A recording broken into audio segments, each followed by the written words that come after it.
right, Stephen. Yes, I'll have the big one again tomorrow. Oh, hello there. How lovely of you to come calling. And without prior notice, how very modern of you. Very continental. Sorry, who are you? Oh, yes, you're the filming chaps, aren't you? Good Lord. I say, look at all this equipment. It's all rather splendid, isn't it? Quite remarkable. What happens if I... Don't touch it, thank you. Okay, I'll take my seat. Well, I'm Tish Tushington, and welcome to Tushington Hall in our little village of Booby Dingle. Forgive one for receiving you in one's current attire. I've just returned from my morning ride on a rather large stallion. Most invigorating. Certainly blew my cobwebs away. Gave them a damn good sing to, I don't mind telling you. Now, after a good hard ride, one likes nothing more than to sit and go through the newspapers, to peruse the press, one might say. Thank you, Perkins. Although, in my opinion, and I'm sure you'll all agree, the news is all rather depressing. Wall-to-wall doom and gloom.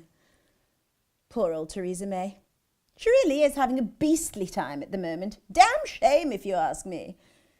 According to my husband, the Brigadier, she's pissed on her own chips. I'm not quite sure what that means, but he's awfully knowledgeable about this sort of thing. What's this? The Labour Party. You see, they're having a rough old time too. Again, damn shame. You know, according to the Brigadier, they actually think they won the last election. And as for Brexit, well, one's never experienced such shenanigans.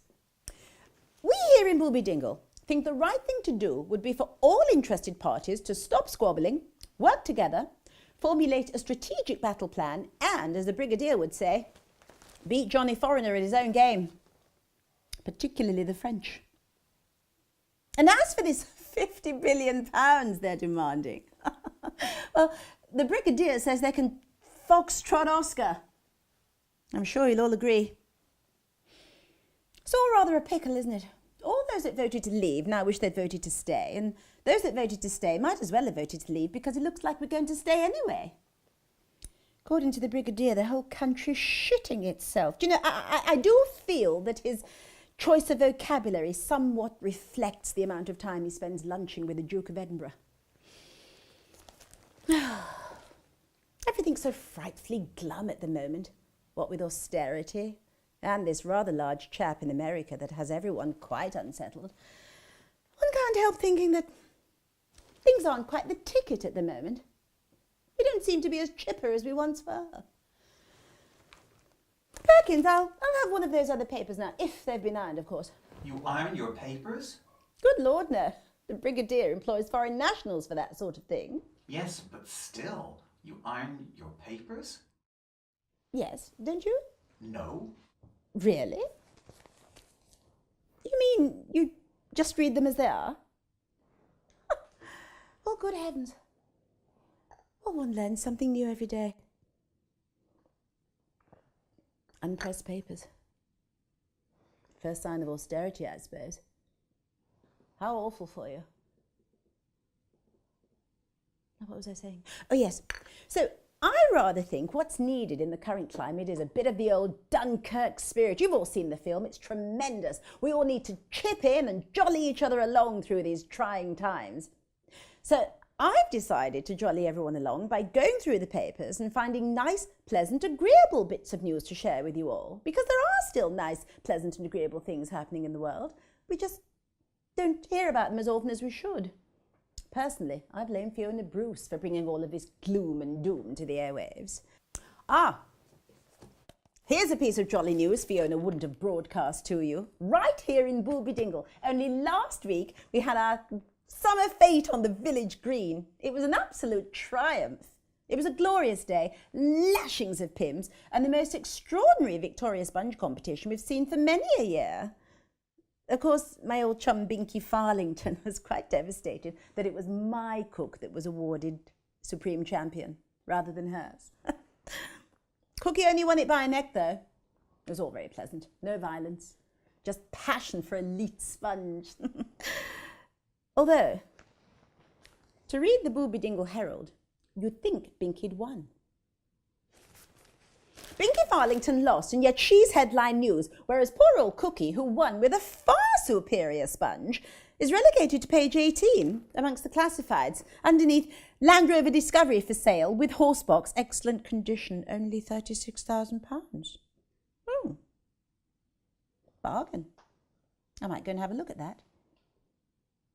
You see, this is what's wrong with the country, this runners-up mentality. It's far too prevalent in today's society. We really do need to nip this victimhood frame of mind in the bud.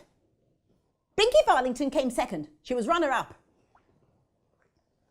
This orange chap in America building his wall, he's hit the nail on the head. It's fake news, really is. I've digressed awfully, haven't I?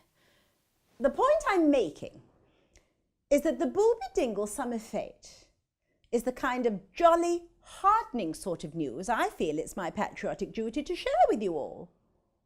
I feel that as a nation, we have a right to know about such uplifting occasions.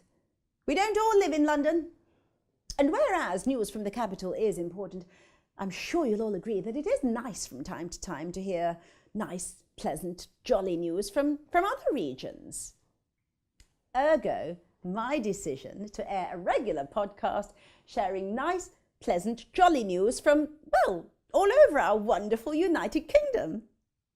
And I'm sure you'll all agree it's an absolute zinger of an idea. What? Really? Good Lord, is that the time? Oh, well, tempus fugit, as they say. Well, this is me, Tish Tushington, signing off. See you next time. Cheerio. Perkins, I'm ready for my kedgeree now.